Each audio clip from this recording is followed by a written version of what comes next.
Hello, everybody. Thank you guys for joining us. We are going to let everybody filter on in and maybe, let us get those last second preparations in too. So I appreciate everybody joining us on the Snow webinar.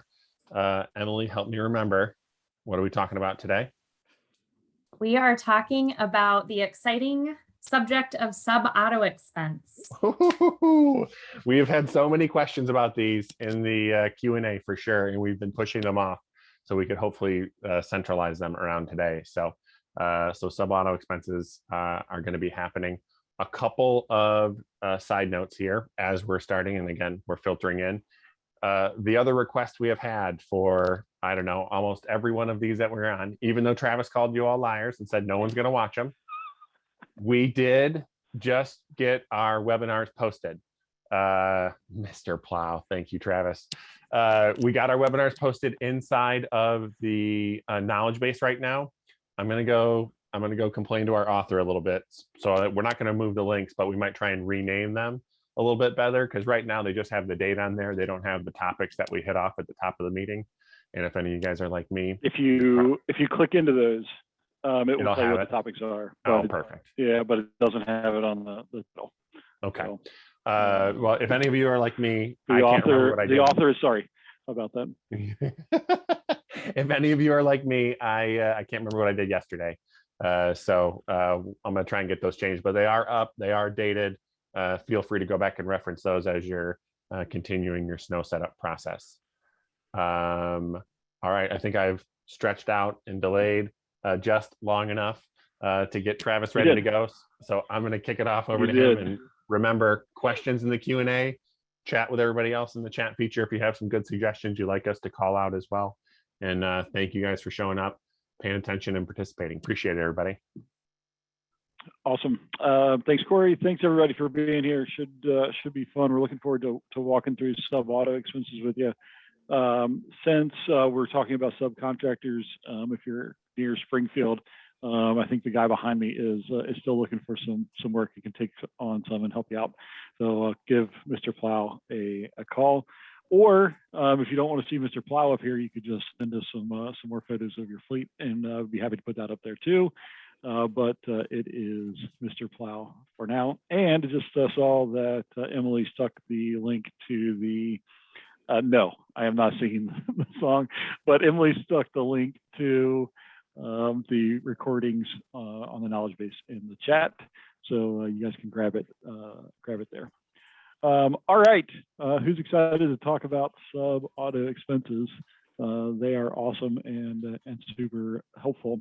So Emily, let's go ahead and jump into Aspire, and we will take a look at how to set these up. So we're going to start at a very basic level, go to an opportunity, and look at assigning the sub-auto expenses there, talk about the different kinds of sub-auto expenses that we can set up. Before we do that, right, we should probably talk about what the heck is a sub-auto expense and why do we use it. Right, the idea is that the sub-auto expenses are going to help us when it comes to purchasing job costing, right, our sub time. So we set up the sub-auto expenses so we have the specific rates for the specific subcontractors associated with the right work tickets. When we complete those work tickets, those costs flow into purchasing assistant for us. Makes it really simple for us to create the purchase receipt for those costs to be job costed from our subcontractor. We can then process the purchase receipt, pay the subcontractor, everybody's happy, okay? That's what subcontractor auto expenses allow us to do through the system. In order for it to work, we've got to have the system set up properly, and we're going to talk about that today. So first place, let's jump into the estimate. We start here because I think it's the easiest way to understand what they are and how to set them up. I don't think this is the best way to set them up, right? But I do think it's the best way to kind of connect the dots first. So Emily's got us here looking at an estimate. If you click into one of these services, there is a 3-dot menu, top right corner, where we can add subcontractor expenses to this estimate for this service. You can come in here and you can select the company should be the subcontractor company that you want to associate with this expense, right? And then we have to make a couple of choices, okay? The most important one is fee type. Okay, there's 3 options. You've got flat fee, you've got hourly, and you have a catalog item. The catalog item option allows you to select like bulk salt or bag salt and pay the subcontractor per ton or per bag, right? Or whatever unit the item is set up as. Okay, that's used sometimes, but not the most frequent. I think the most frequent is probably hourly. A lot of the subs are set up that way. You may also have a flat fee where you say, hey, I get paid $300 for the service. I'm going to pay my subcontractor $100, right? And I'm supplying the materials or whatever that is. Okay, that would be a flat fee. They get that amount when you complete the ticket and they do the work. Okay, so let's go ahead and select one of these. Let's do an hourly one. That's fine.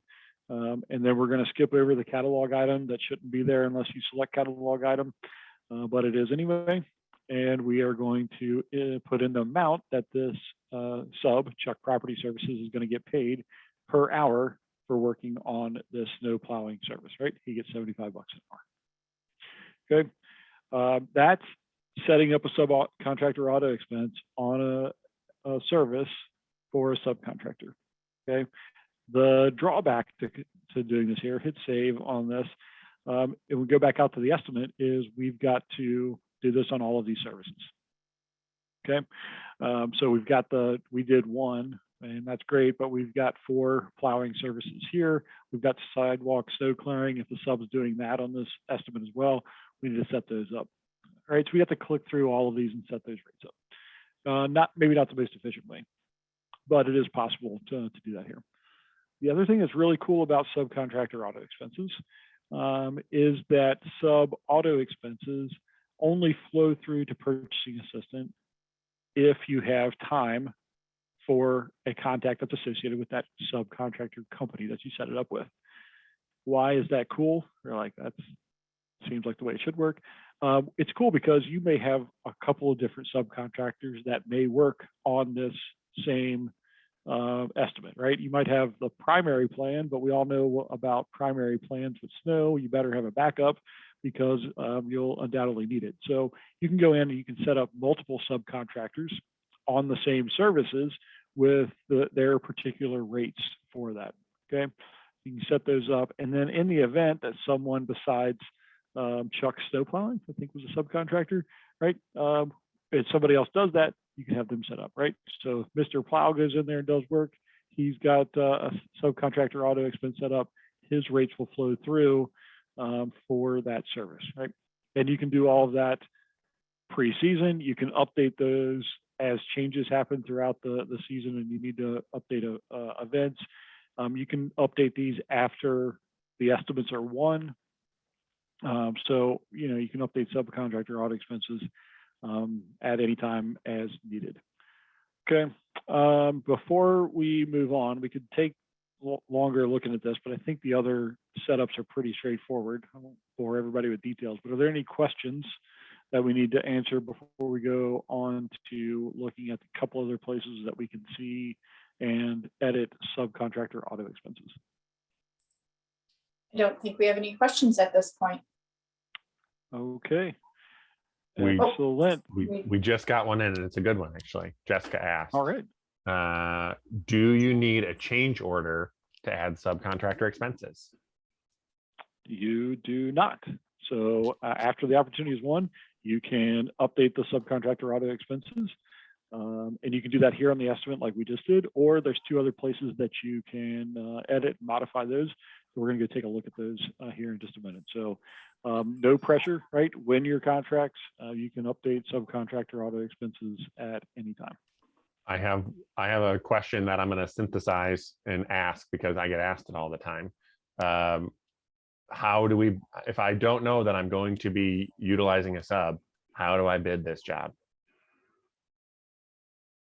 If you don't know that you're going to, whether you know that you're going to use a sub or not, I think the way to always bid snow jobs is like you're going to perform it in-house. Yeah. Okay. Even if I knew 100% that I was going to use a subcontractor, There are no 100% in snow.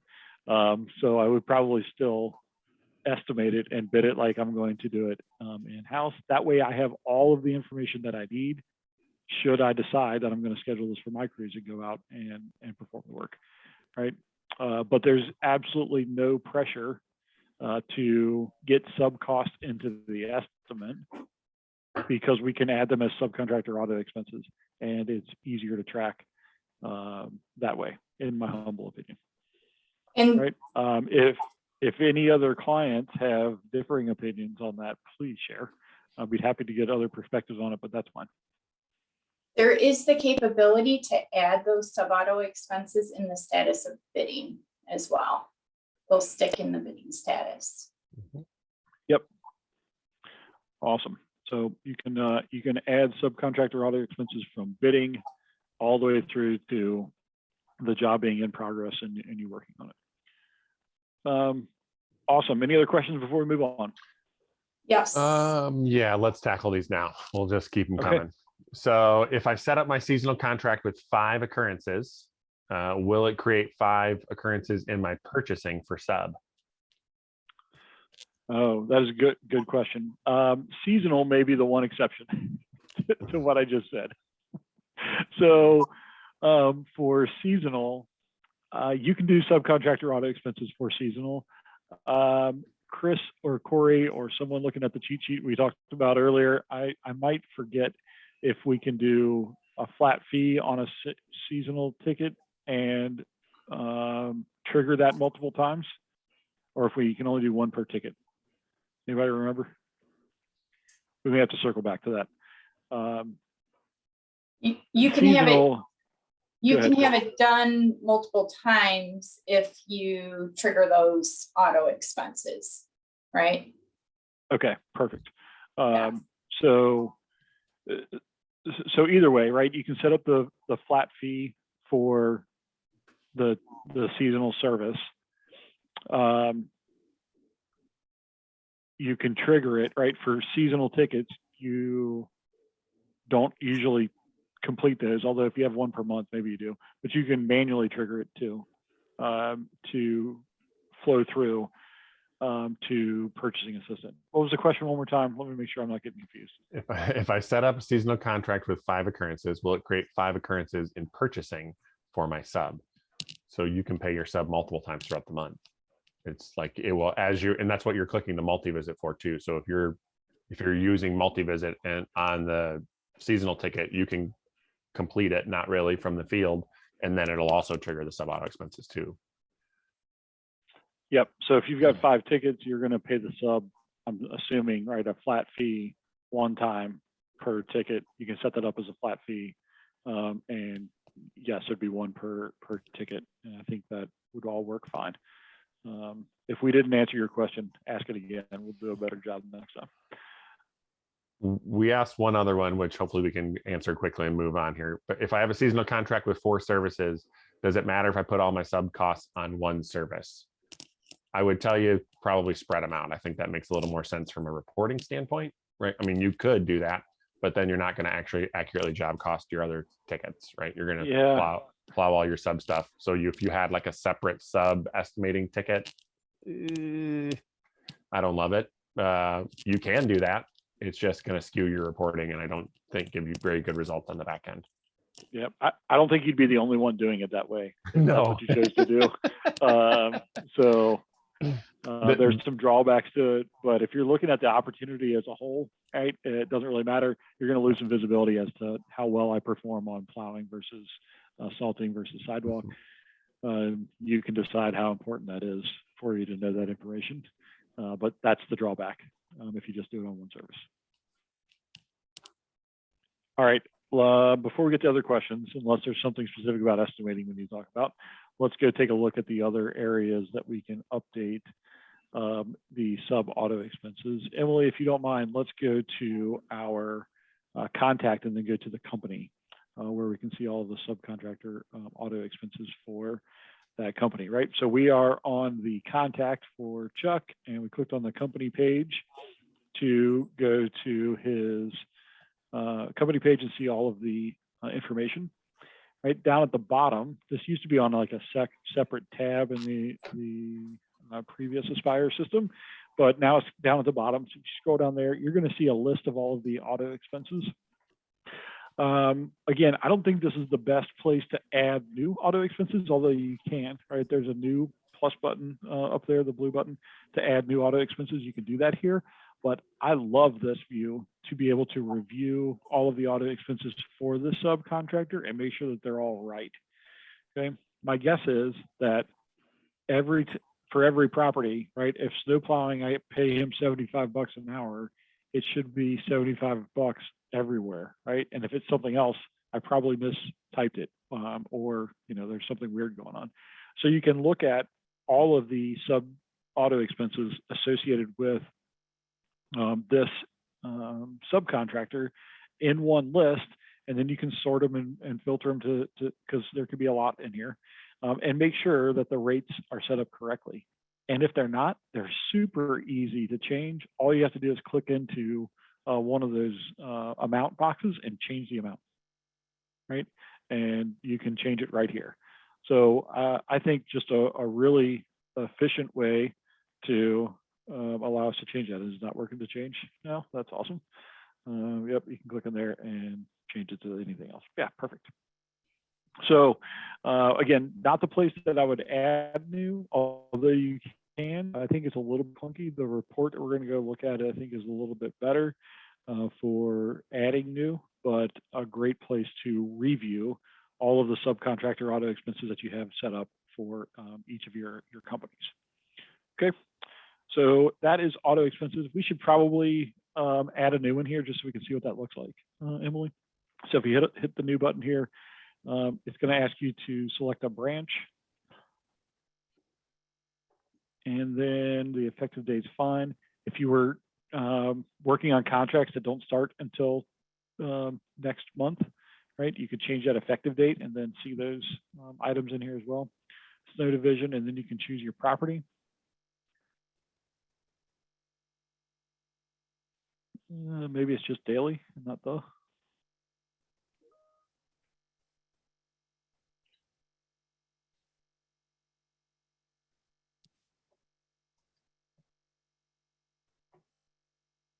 Oh, maybe it's a different branch. Yeah, good point. This is what happens when I don't prep properly. Make everybody else look bad. Sorry, Emily. All right, so we've added our property. You can go down and select the items that you want. So if there were equipment items associated with this, you could select those and put the rates in here, right? Or you can skip this select items part and just hit the next and go set your hourly rate. Right, hourly rate. Yep, you can set your hourly rates in there. Okay, so any of those, we selected the, I don't know what equipment item, maybe we didn't. It would show up here as well. There's the ATV with plow, right? And then you can set the hourly rates in this box. You could also deselect those if you didn't want to assign them to certain ones. Right? So not terribly inefficient here. If you have hourly rates to set up for each of these services, you could do that here, right? So it's just another way to add these auto expenses. All right, you can cancel out of this if you don't want to fill it out completely. All right, any questions before we leave here and go look at the report? Probably not, but I will pause for a moment to see. Okay, I'm guessing that's a no. Last place we're going to take a look at is the reports.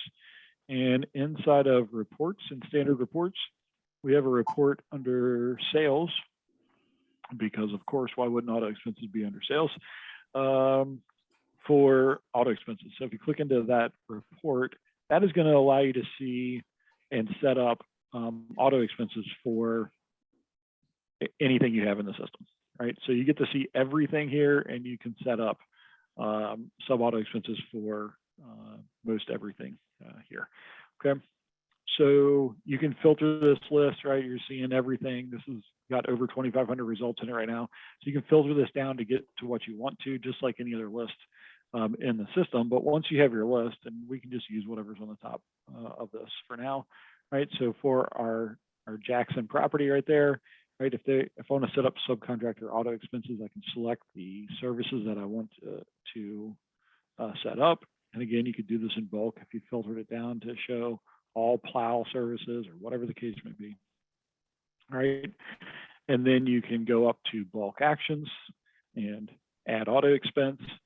And here, because we don't already have a company defined like from the company page, we need to select the company. It's very similar to the navigation that we have used on the estimate itself.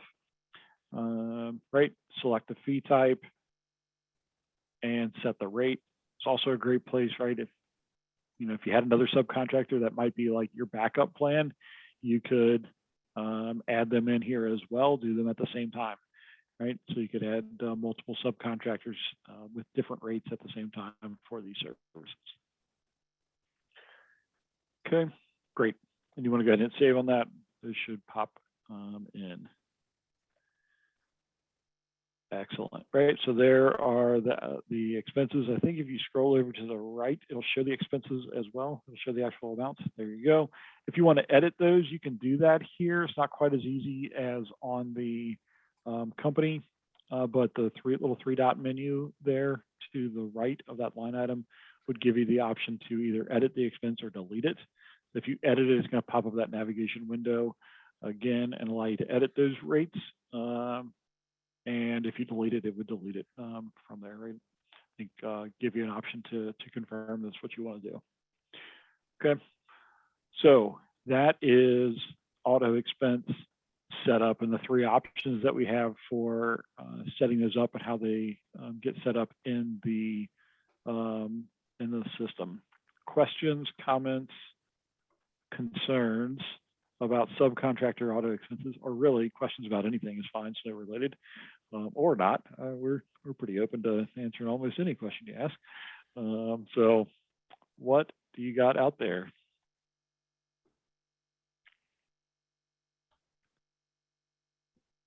We Kristen, did have a question. Does the company screen keep historical sub expenses or only active? And I wasn't quite sure about this, honestly. So I was trying to complete a couple tests here.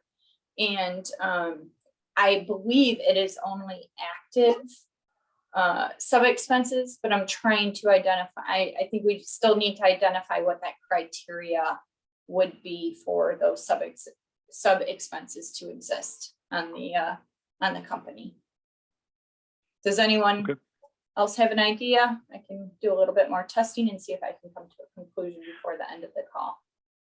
I would assume that you are correct, Chris. I don't know where we would keep any historical sub auto expenses, except for maybe in, like, if the expense has already been created into purchasing assistant, I would expect those to stay the same. But otherwise, when you update it, it would overwrite that sub auto expense. And then Brian just asked if we can group this list by default route. Oh, great question. I have no idea. Yeah, I didn't think default route was in there, but maybe it is. Do we have crew leader? Doesn't look like it. Go to, it should be the same. I think the answer is no. Operations manager.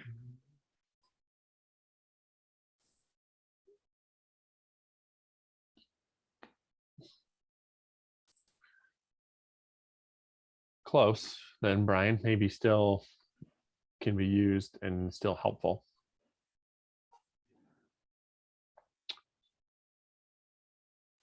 Yeah, that's a good question and a good idea. Idea voting portal. That's a good one to put in there. I think you would get some friends voting yes on that. For sure.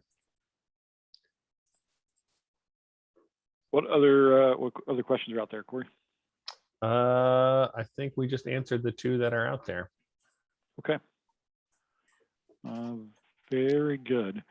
So a couple other things to consider. Emily, let's go back to the contact record.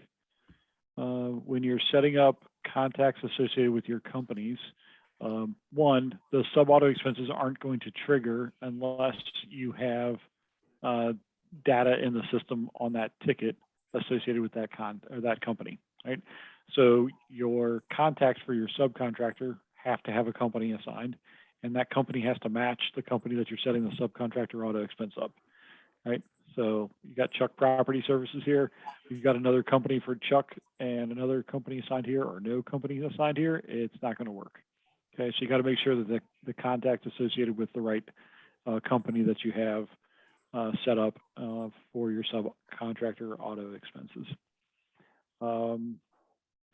Excellent. So that's the main thing, right? When you're setting up your contacts for your subs, you got to make sure that they are associated with the right company name, so that when you assign auto expenses to that company, they're connected to that contact. And then when your contact puts time in Crew Mobile or time in through the sub portal, then it will be connected to that company, and that will trigger the auto expenses when you complete that ticket. Okay, without those things in place, the process breaks down and you won't get those flowing through into purchasing assistant.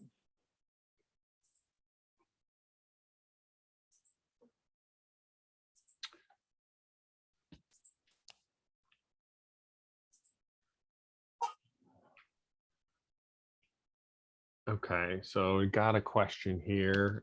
We set up hourly sub auto expenses for T&M contracts based on catalog items.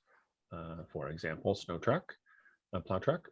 Since that's when we bill to the customer, this works for us. Just curious why to do it based on fee type hourly if you're billing based on equipment time. You probably wouldn't. I think what you're doing is best practice, right? So when we set up hourly, that was just one example. The category type, is that what it's called? Yeah. Now I can't remember what it's called, but yeah, you'd select the category item, catalog item. If you're utilizing equipment items for T&M, and you'd select that equipment item and then set the rate for that equipment item for that subcontractor. And you would probably have multiple, right, for however many different equipment items are in there. Yep, excellent. So you could add your company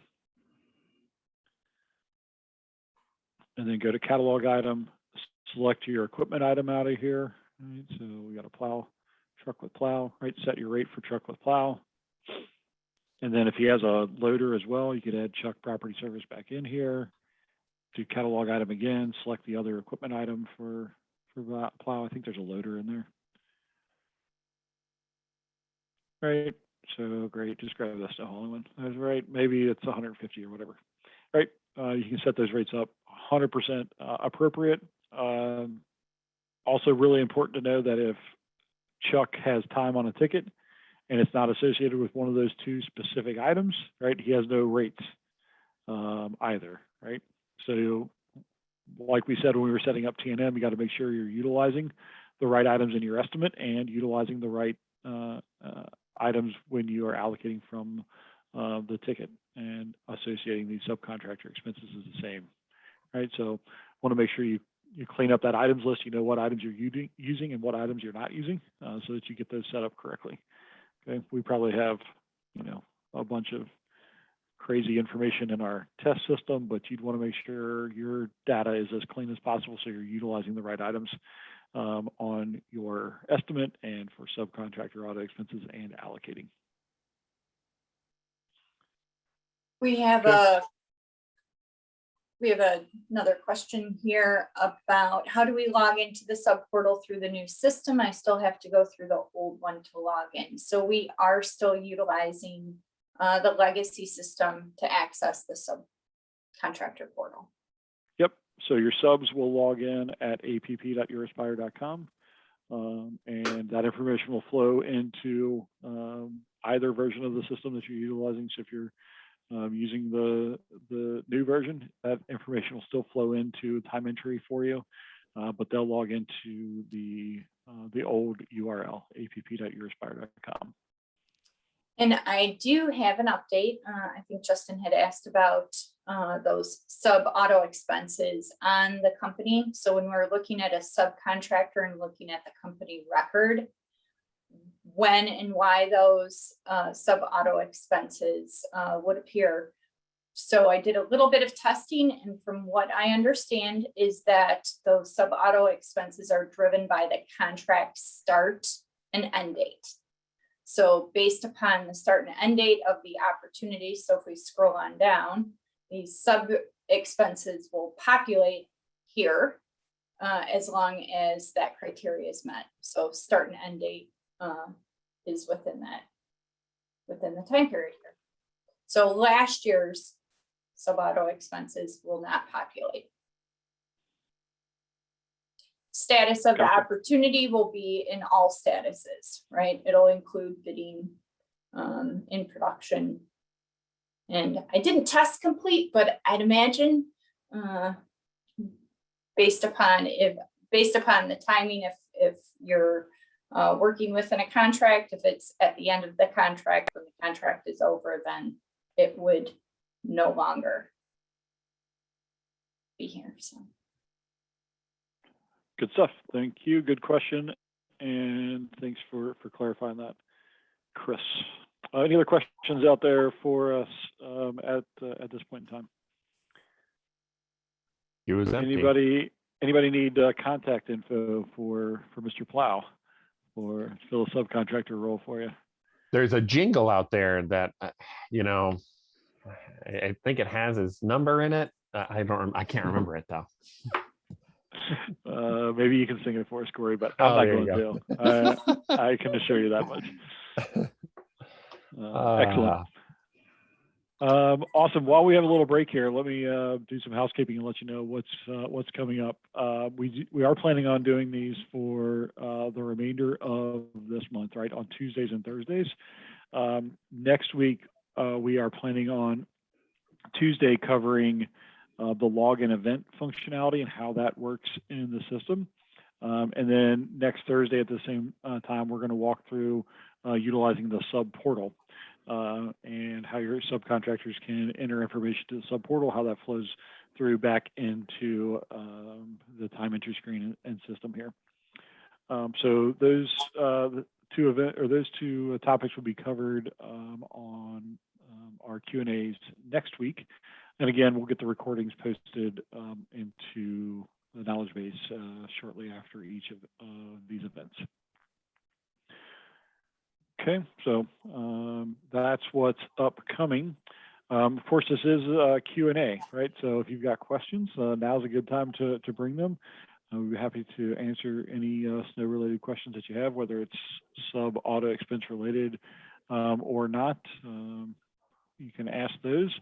Hopefully these have been valuable for you. We appreciate those of you that have been on several of these and brought good questions and had some good discussion. We appreciate those that have been chatting in the chat window as well and sharing some best practices along the way. I love it. We allow for a little break and then we get about 6 questions. So perfect. Excellent. Keep us busy, guys. Austin asks, hey Austin, can we create the purchase receipt for the subcontractor through the purchasing assistant? Yeah, you can. Well, it would be through purchasing, but yeah, you can create the purchase there too. This process here is just designed to automate that. Honestly, if you have, one sub, they're on a property or two, that may be the best way to go from the setup perspective, going through the process, making sure you have the tool, sort of tight. Yeah, is it really worth it for one subcontractor on two properties? Probably not. So that's a perfect way to make that happen, like get those expenses to the ticket too. So yes, you can go through the standard purchasing process. This is just a way to design to help you out. Imagine how many purchases you're doing if you have 30 subs in the field and they're managing, 150 properties. Yeah, that's going to be a lot of receipts to create by hand. So that's why we have this for you as well. Yeah, and one of the things that we've added in Purchasing Assistant, and I'm pretty sure that it's already there, or maybe it's coming. I can't remember. It all kind of runs together, if I'm being honest. But we've added a filter field and a display field to be able to show you that the item in Purchasing Assistant came from subcontractor auto expenses. So in Purchasing Assistant, I'm pretty sure it's there. There's a display field and a filter field called sub auto expense or auto expense or something like that. that allows you to see if the expense, the line item for that purchase came from the sub auto expense. There you go. All right. So if you display that, it's just going to be a check mark, yes or not a check mark if there's not, I believe. That would show you any of the expenses that came through. So as you're cleaning up an event, right, you've processed all your tickets and completed them, all your expenses should be in here. You could filter down the list and say, hey, show me all of my auto expenses that are now in purchasing assistant. I can make sure that I've got all of my invoices for my subcontractors processed through these purchase receipts.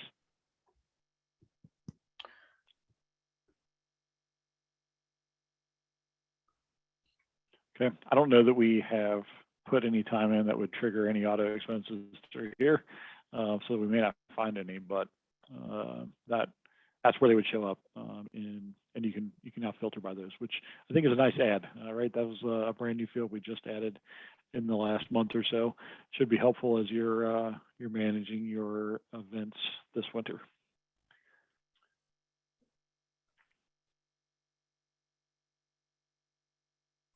No whammies, big bucks.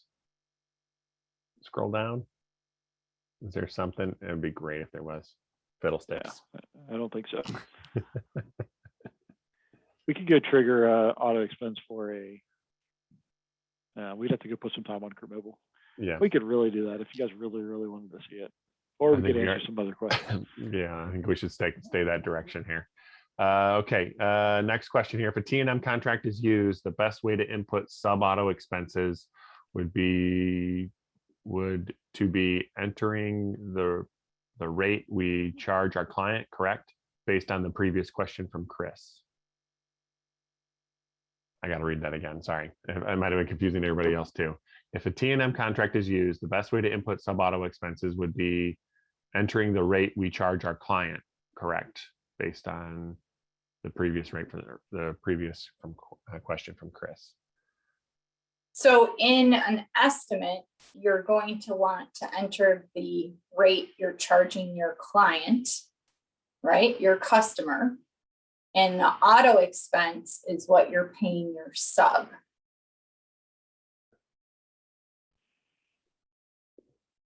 The auto expense should not be the rate that you're charging to your client, but it's the rate that you're paying to your sub, right? Your sub cost. And so let's just look at this again to make sure we're all on the same page. If we expand, if we go to a time and material, the snow plowing, yep. And so we have a pusher box here. And for every hour of the pusher box, we would be charging $180. Truck with a plow charging $130, right? That's what's going to push to our invoice. Now, our sub auto expenses for that, if we want to set those up, let's go ahead and take a look on the service, what those auto expenses are set up as. So let's go ahead and set up those auto expenses for those items. And that's, we're going to actually do the catalog item so that it references that particular item. And yeah, was it a 12, my memory is so bad, 12-foot pusher box? Is that right? Does anybody remember that? Sure. Yeah, let's go with it. All right.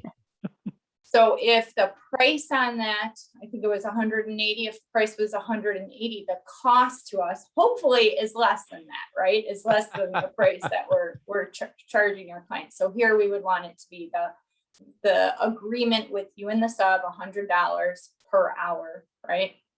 That is being utilized. Yep, and then we would go ahead and set up that additional item. And this is leading back to Travis's conversation about you need to make sure if you're offering those two types of pieces of equipment on your estimate. So on your work ticket, you're going to have those two pieces of equipment. You also want to make sure you have these two pieces of equipment for your subcontractor, if that is the scenario that you would be potentially billing out that pusher box and that truck with plow. So you want your subcontractor to be able to indicate the usage of these two pieces of equipment so that that invoice would load accordingly, right? So those items would be represented on your invoice. Hopefully we created a little bit of clarity there. Jess, if you have additional questions, feel free to add another question there. I did add, there was a question in regards to, let's see, I think Theo asked a question about training videos you would recommend sending to subs to train them on the portal. In the chat, I added a link to a YouTube video. So that's useful to be able to send to your subs for training. So you can go ahead and check out that link. And Sherry was asking about signing up for Tuesday's session. Do we need to add those signups? No, I just went and checked them actually. So if you go to the knowledge base and type in calendar, it'll bring up our training calendar. Right now on there is mostly accounting things, right? So I'll have the simple accounting, the accounting production Q&As are on Tuesdays as well. But the snow Q&As will be on there too. So you'll be able to see through the rest of this month what we have set up here. So if you scroll down to September, we should have the snow Q&A on the 21st there, and then you just click in and we'll send that link right off to you.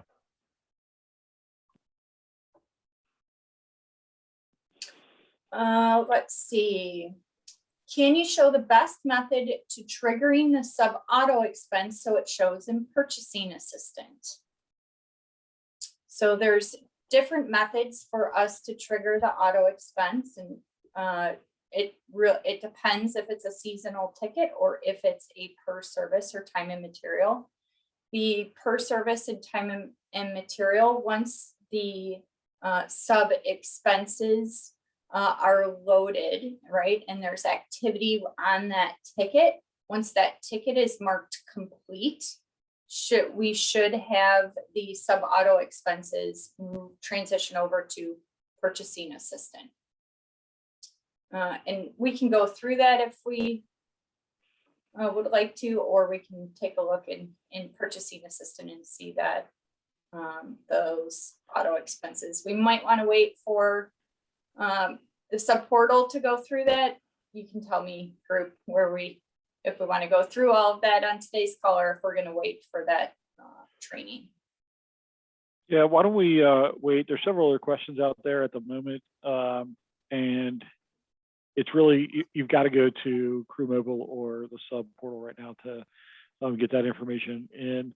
We are making some updates to time entry so that you can just manually enter this in time entry associated with that sub and it flow through, but it doesn't work that way yet.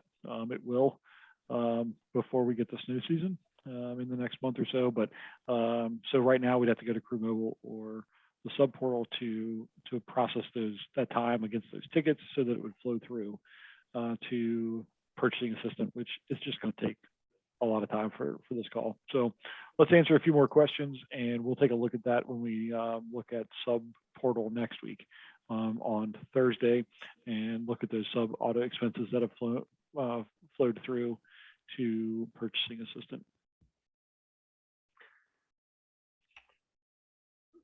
Okay, let's see here. So Jessica typed in a question to clarify. Can we look at a T&M example, not a per push example? I know the per push would be set up as you described. My confusion is with T&M set up with auto expenses. So I think from a practical perspective, I think a lot of the things look exactly the same. You're just choosing some slightly different, maybe different items or a different category for how you're paying them. But I think the setup is basically the same, I believe. Yeah, I think it is. So if we look at this snow plowing ticket, Emily, expand that and let's take a look at the items underneath our T&M, right? So we've got 4 different items here. Yours may be different, but we've got these 4 different items. Really, it's 3. We're talking about estimating differently for this one, but your 3 items that you're invoicing for: truck with a plow, 12-foot pusher box, and a skid steer. Those are the items that we want to set up for our sub auto expenses for, assuming our sub has those, right? If you've got these prices set up, your sub doesn't have a 12-foot pusher box. You don't have to set up a rate for Chuck if he doesn't have a 12-foot pusher box. Right? If all he has is a skid steer and a truck with plow, you could just set up those rates and maybe set up another subcontractor for the pusher box if there's that potential, right? But it's the same process, right? We go into the snow plowing service, go add our sub auto expense, choose our subcontractor, and then because we are charging T&M based off our equipment items, right? That is a catalog item, not hourly. So we choose catalog item, and we would select the catalog item, right? So this is truck with plow, right? We'd set his rate for truck with plow. We'd do the same thing again, choose catalog item and the skid steer, and then set the rate for the skid steer.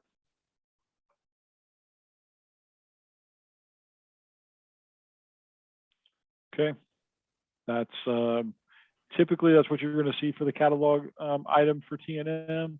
If you have a sub that only has a truck, right, and they're getting paid hourly, you can set them up hourly at that one rate. If that's the only rate they have, it doesn't really matter if they have the other equipment items or not.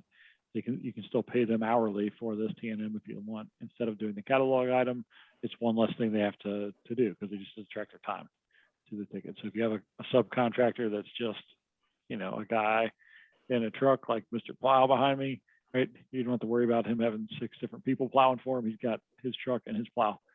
You can set him up hourly and just have the rate for his time, and you don't have to worry about the catalog item and the setup for that. Okay. Hopefully that helps. If we missed something, ask your question again. We'll try again. Judy asked another good question. Judy, you're becoming our all-star here. So thanks for keeping them coming. Appreciate it. So we set up per occurrence. We set up per occurrence estimate, but it's billed per service. Okay.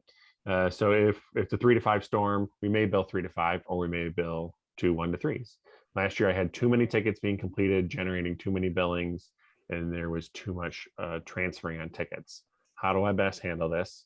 We did not use schedule an event last year. I kind of feel like she says, help me, and I can just sort of feel her pulling her hair out a little bit for sure.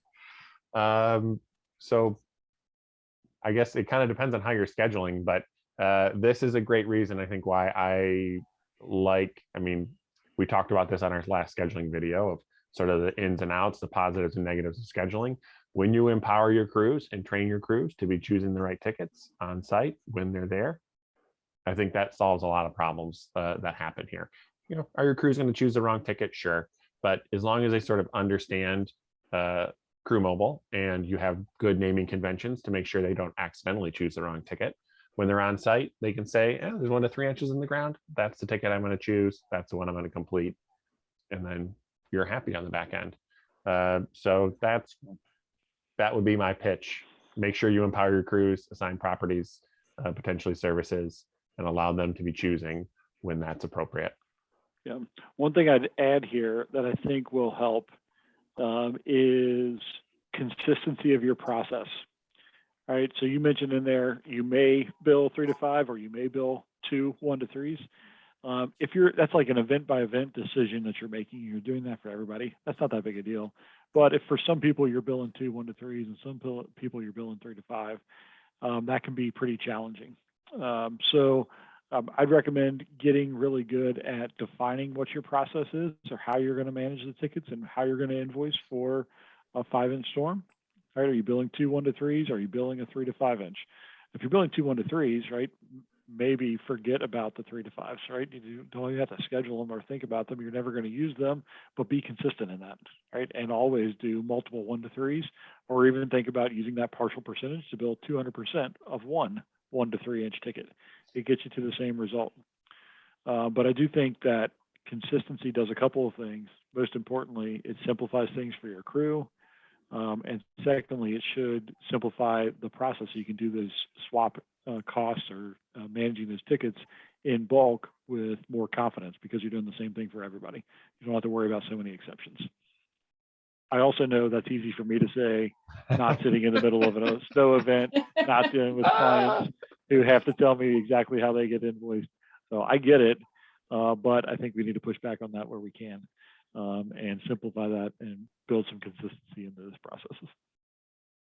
We have one more question here about additional snow services. So additional services, if those aren't added prior to winning that contract, yes, a change order would be required if you wanted to add those services to your opportunity, right? However, best management practice is to look ahead and identify if there's a potential that you may need these services, add them prior to the win, right? So those, you can see here, there's a great example of contract. We have additional services, and note, they are not under optional services, right?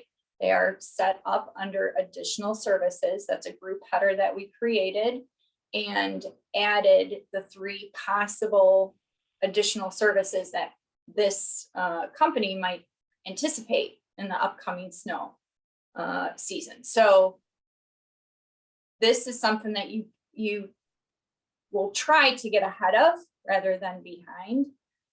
So ideally, you're adding them prior to the season. If not, yes, the change order is needed. Yep, 100%. Can't reiterate this enough. They're not optional. They're additional, right? You want them above the optional line, and get them in your contracts, right? Put them in your templates. Get them on every contract. Snow hauling, right? I did snow for a long time. I think we hauled snow off of like 2 properties, probably 5 times, right? It just didn't happen that often, but it should be on every contract just in case, because it doesn't hurt it to be there. It's not going to be a problem for you if it's there and you never use it, but it's more work you have to go do if you need it and it's not there. If you do have a service that doesn't get onto a contract and you need to do it, also remember, you can create a work order, right? If this is just like a one-off property, a one-off service, go create a work order for that, create the ticket, you can invoice for it. That's A-okay as well. You don't even have to do a contract change to add that on, although it probably shouldn't be difficult to do a contract change for a snow contract to add that in. Okay, but absolutely best practice, those additional services, think about them, get them in your template, get them in your contracts, win them as needed. You can use them if you need them. And that will simplify the process during the season. All right, we've got no open questions. We've got 5 minutes to the top of the hour. Thanks everybody for being here. Appreciate you jumping in. There's several links in the chat window, so if you haven't taken a minute to grab those, there's a link to the Tuesday webinar registration. If you haven't already signed up there, there's a link for the sub portal YouTube training that you can view, and there is a link to the snow webinar recordings in the knowledge base where you can relive these exciting Q&A sessions with your teams or your families, or just rewatch them for your own enjoyment. But they should be a good time. And I'm looking for them to really be driving activity in the knowledge base, since everyone told me that they were going to go take a look at those. So they're there now, and we will get this one recorded and up to date for you soon after. Just think, Travis, somebody could be watching us right now on their couch at 8, huddled around the fire. Hi guys. Yep. I hope Thanksgiving was great. Oh my goodness. We'll see if we can edit that part out. If not, enjoy and have a great rest of your day. If you're joining us, we really appreciate it. We'll talk to you next week. Thanks, Bye-bye. everybody. Bye-bye.